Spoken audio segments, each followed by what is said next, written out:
বিসমিল্লাহির রহমানির রহিম। সম্মানিত শিক্ষকবৃন্দ, আসসালামু আলাইকুম। মাই ক্লাস্টার চ্যানেলে আজকে যে বিষয়টি নিয়ে হাজির হয়েছি যে আমরা 2024-25 অর্থবছরে আইসিটি ইন এডুকেশন বিষয়ক ব্লেন্ডেড প্রশিক্ষণের অনলাইন কোর্সে অংশগ্রহণ করার জন্য শিক্ষকদের করণীয় কী। তো এই চিঠিটি 2025 সালের 4 মার্চ চিঠিটি প্রাথমিক শিক্ষা অধিদপ্তরের পরিচালক প্রশিক্ষণ মহোদয় জনাব মোহাম্মদ ইমামুল ইসলাম স্যার কর্তৃক স্বাক্ষরিত। এই চিঠিতে বলা হয়েছে যে 2024-25 অর্থ বছরে প্রাথমিক বিদ্যালয়ের শিক্ষকদের জন্য আইসিটি ইন এডুকেশনের বিষয়ক প্রশিক্ষণটি এটা ব্লেন্ডেড মোডে হবে, অর্থাৎ অনলাইনেও হবে এবং অফলাইনে ফেস টু ফেসও হবে।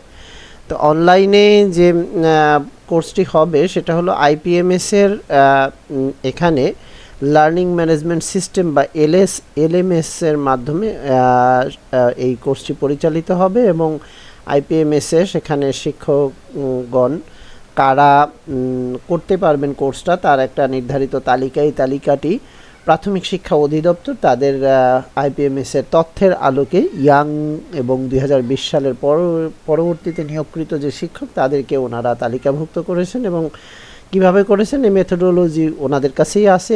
এটা কোনো ফিল্ড পর্যায়ের অফিস থেকে তথ্য নিয়ে তালিকা করা হয়নি। সুতরাং এই তালিকা একেবারে নিরপেক্ষভাবে হয়েছে, এখানে মাঠ পর্যায়ের কোনো কর্মকর্তাদের সংশ্লিষ্টতা ছিল না। আপনাদের দেওয়া তথ্যের আলোকেই, শিক্ষকদের দেওয়া তথ্যের আলোকেই প্রাথমিক শিক্ষা অধিদপ্তর অত্যন্ত সুনিপুণ সূক্ষ্মভাবে এবং নিরপেক্ষভাবে এই তালিকাটি তৈরি করেছেন, সেজন্য কর্তৃপক্ষকে ধন্যবাদ। তো এখন এইখানে আমরা দেখতে পাই এই চিঠির আলোকে যে আইপিএমআইএসের এলএমএসে আইসিটি ইন এডুকেশন বিষয়ক অনলাইন কোর্স করার জন্য একটি নির্দেশনা আছে এবং একটা তালিকাও দেয়া আছে। আমরা তালিকাটি দেখতে যাওয়ার আগে একটি নির্দেশনা দেখি যে এর পরবর্তীতে যে নির্দেশনাটা দেয়া হয়েছিল সেটা আবার সংশোধিত আকারে এসেছে, যে এটাও আমার কি বলে যে ডেসক্রিপশন বক্সে দিয়ে দিব। সেখানে বিস্তারিত দেয়া আছে যে কিভাবে প্রশিক্ষণটা করা হবে। আমি আর বিস্তারিত পড়তে চাচ্ছি না, আপনারা পড়ে নেবেন। আর আমি সংক্ষেপে দেখাবো, খুবই অতি সংক্ষেপে, যাতে ভিডিও লম্বা না হয়ে যায়, কিভাবে এই কোর্সটি করা হবে। তো এখানে সেই নির্দেশনা দেয়া হয়েছে আমাদের প্রাথমিক শিক্ষা অধিদপ্তরের প্রশিক্ষণ বিভাগের সম্মানিত উপপরিচালক জনাব মোহাম্মদ আব্দুল আলিম স্যারের স্বাক্ষরিত সেই চিঠি। সেখানে খুব সুন্দরভাবে, একেবারে সূক্ষ্মভাবে প্রত্যেকটা ধাপ ধরে ধরে দেয়া আছে। তারপরে দেখা গেল যে এই কোর্সটি যখন 4 মার্চ করতে বলা হয়েছিল সেখানে তারিখটা 23 মার্চ পর্যন্ত ছিল, কিন্তু পরবর্তীতে দেখা গেল যে এই যে 25,184 জন শিক্ষকের তালিকা সবাই এই কোর্সটি করেনি, এখনও বাকি আছে বিধায় পরবর্তীতে কর্তৃপক্ষ আবার টাইম এক্সটেনশনের সিদ্ধান্ত নিয়েছেন, যে চিঠিটা 23 মার্চ 2025 তারিখে এসে আরও 1 মাস বাড়িয়ে নিয়েছে। অর্থাৎ শেষ তারিখে এসে যখন দেখেছে যে সবাই এখনও করেনি, তখন 23 এপ্রিল পর্যন্ত এই তালিকাটি মানে তা ডেটকে বাড়ানো হয়েছে। তো আমরা যদি একটু দেখে নেই, আমাদের কাছে এরকম একটা শিক্ষকদের তালিকা, সেটা হলো যে এই 25,184 জন শিক্ষকের একটা তালিকা দেখতে পাই যে 2024-25 অর্থ বছরে আইসিটি ইন এডুকেশন বিষয়ক ব্লেন্ডেড প্রশিক্ষণের অনলাইন কোর্সে অংশগ্রহণের জন্য শিক্ষকের তালিকা। তো এই তালিকাটাও আমার ডেসক্রিপশন বক্সে দেওয়া থাকবে এবং যারা এখানে যত শিক্ষক আছেন কম বেশি অলরেডি অনেকেই ইনফর্ম হয়ে গেছেন। আপনাদের অনেকের মোবাইলে এসএমএস গিয়েছে, এসএমএসের মাধ্যমে, কারো ইমেইল গিয়েছে, অথবা কেউ অনলাইনের মাধ্যমেও জেনেছেন, কিন্তু কোর্সটি করে এখনও অনেকের করা হয়নি। তো আমার যেহেতু কর্মস্থল বরিশাল অঞ্চলে, আমি বরিশাল জেলায় কর্মরত আছি, তো আমি দেখাবো যে এই বিশাল 420 পেজের এই তালিকার মধ্যে বরিশাল জেলার তালিকাটা 246 পৃষ্ঠা থেকে 253 পেজের মধ্যে আছে। তো আমরা যদি বরিশাল সদরে বর্তমানে আমি কর্মরত, বরিশাল সদর উপজেলার তালিকাটা এখানে দেখতে চাই, তো সেখানে এই শিক্ষকদের নামের তালিকাটা দেয়া আছে এবং এখানে এই তালিকায় যারা আছেন, যদি কেউ কোর্স এখনও না করে থাকেন, কোর্সটি অতি দ্রুত করে ফেলার জন্য স্বনির্বন্ধ অনুরোধ জানাই। তো আর কথা না বাড়িয়ে আমরা একটু আইপিএমএসে চলে যাই। আমরা আইপিএমএসে যদি যাই, তো সেক্ষেত্রে আমরা দেখতে পাই যে এখানে একজন শিক্ষকের মোবাইল নাম্বার এবং পাসওয়ার্ড দিয়ে যদি আমি ঢুকি, তো সেক্ষেত্রে শিক্ষক আমারই অনুজ, আমার ছোট ভাই, তার আইডি থেকে আমি ঢুকেছি। তো এখানে আইপিএমএসে ঢুকলে আমরা যেটা দেখতে পাবো যে আমার প্রশিক্ষণ সমূহ নামে একটা মেনু সংযোজন করা হয়েছে।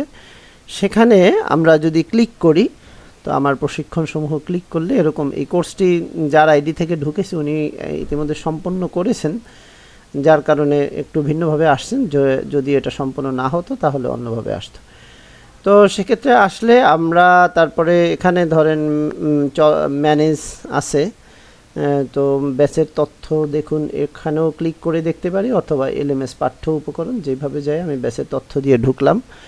ঢুকলে যেটা দেখতে পাবো যে সামগ্রিকভাবে এই যে দেখেন এখনও 25,184 শিক্ষার্থীর মধ্যে আমরা একেবারে ডান কর্নারে যদি দেখি যে ফাঁকা সিট আছে 24,505।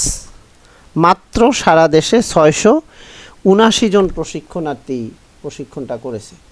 তো সারা দেশের ভয়াবহ চিত্র। এই জন্য আমি সকল শিক্ষককে, সম্মানিত সকল শিক্ষকবৃন্দ সারা দেশে যারা আছেন তাদেরকে স্বনির্বন্ধ অনুরোধ জানাই আমাদের এই কোর্সটি করে ফেলার জন্য। আপনাদের এখানে ঢুকে আপনি কোর্সটি করে ফেলতে পারেন, এবং আপনি কোর্স করেছেন কি না আপনার মোবাইল নাম্বার দিয়ে যদি আপনি এখানে সার্চ দেন, যেমন এই শিক্ষক যিনি সালেক রফিউল্লাহ, তারটা দেখলে দেখা যায় যে নিবন্ধিত, তার মানে তার কোর্স করা হয়ে গেছেন। তো এই কোর্স যদি আপনি না করে ফেলেন নির্ধারিত সময়ের মধ্যে, ফেস টু ফেস যখন পিটিআইতে প্রশিক্ষণটা হবে তখন কিন্তু আপনি আর এই ট্রেনিং করতে পারবেন না, তখন আবার আপনাকে অনলাইন কোর্স করে আসতে হবে। এই জন্য আমরা এই কোর্সটা যত দ্রুত পারি করে ফেলি। এবং এখানে এলএমএসে প্রবেশ করুন। এই এলএমএস যারা কোর্স করেন নাই তারা এখানে ঢুকবেন। এলএমএসে ঢুকলে আপনাকে এরকম একটা ভিডিওতে নিয়ে আসবে, যার যার অঞ্চল অনুসারে আপনি ব্যাচ নাম্বার পাবেন। মোট 30টা ব্যাচে সেখানে অলরেডি ট্রেনিং করে ফেলছে। আমরা সেই ব্যাচের নাম দেখে, আপনি যদি কুষ্টিয়া অঞ্চলের হন তাহলে এখানে দেখবেন কুষ্টিয়া ব্যাচ 1, অথবা যদি ফরিদপুর হন তাহলে এই ডান কর্নারে এখানে সেই অঞ্চলের নাম দেখবেন। এটা যেহেতু এই শিক্ষক যেহেতু বরিশাল অঞ্চলে, সুতরাং বরিশাল অঞ্চলে এখানে নাম বরিশাল ব্যাচ 1। এবং সেখানে এইভাবে ভিডিওগুলো আসবে, এবং প্রত্যেকটা ধাপ অনুসরণ করে আপনাকে এই কোর্সটা শেষ করতে হবে। এবং মজার বিষয়, আমরা যদি নীতিমালাটা দেখি, তো এই নীতিমালাটা মধ্যে যেমন এখানে বলাও আছে, আমরা খুব ভালো করে পড়ব যে সব কিছু শেষ করার পর সাব মডিউল টাইটেলের নিচের বক্সে টিক মডিউলটি কমপ্লিট করুন, এবং চলমান সাব মডিউলটি কমপ্লিট না করলে পরবর্তী সাব মডিউলে যেতে পারবেন না। একটা করে আরেকটা না করলে আপনি যেতে পারবেন না। এবং প্রত্যেকটা পরীক্ষা দেওয়ার আগে আপনি খুব ভালো করে পড়ে নেবেন, তথ্যগুলো দেখে নেবেন, ভিডিওগুলো দেখে প্রয়োজনে নোট নিয়ে নেবেন। কারণ মূল্যায়ন প্রক্রিয়া আপনি যদি 3বার অ্যাটেম্প্ট করে আপনি অ্যাটেম্প্ট করার সুযোগ থাকবে, 3বার অ্যাটেম্প্ট করেও যদি আপনি 60%-এর নিচে নম্বর পান তাহলে আপনি অনুত্তীর্ণ হবেন, এবং অনুত্তীর্ণ হলে সেই মডিউল আবার পুনরায় শুরু করতে হবে। সেটা যেই ধাপেই পর্যন্ত আপনি পৌঁছান কেন, দ্যাট ডাজন্ট ম্যাটার। আর সর্বশেষ কথাটা এটা বলেই শেষ করি, কারণ এখানে বলা আছে যে প্রত্যেকটি মডিউল শেষে মূল্যায়নে অংশগ্রহণ করে উত্তীর্ণ হতে হবে। এভাবে সবগুলো মডিউল শেষে একটি চূড়ান্ত মূল্যায়ন ব্যবস্থা করা হয়েছে, অ্যাসাইনমেন্ট আপলোড করে, এবং সকল মূল্যায়ন উত্তীর্ণ হয়েই আপনার সার্টিফিকেট পাওয়া যাবে। এবং সার্টিফিকেট পাওয়া সাপেক্ষে ফেস টু ফেস প্রশিক্ষণে অংশগ্রহণ করার সুযোগ থাকবে। এক্ষেত্রে সম্মানিত শিক্ষকবৃন্দ সকলকে একটু বিনীত অনুরোধ জানাবো যে আমরা অনেস্ট হব, নিজের কোর্সটি নিজে করার চেষ্টা করব। আরেকজনকে দিয়ে না করিয়ে, দোকান থেকে না করিয়ে, কোনো কলিগকে দিয়ে না করিয়ে কোনো লাভ নেই। আপনি নিজেকে দক্ষ করুন, যোগ্য করে গড়ে তুলুন, এবং আগামী দিনের সমৃদ্ধ বাংলাদেশ গঠনে নিজেকে সামিল করুন। তো এ পর্যন্তই। আর আবারও অনুরোধ জানাই, যারা এই এখনও কোর্স করেননি অতি দ্রুত কোর্সটি করে ফেলেন।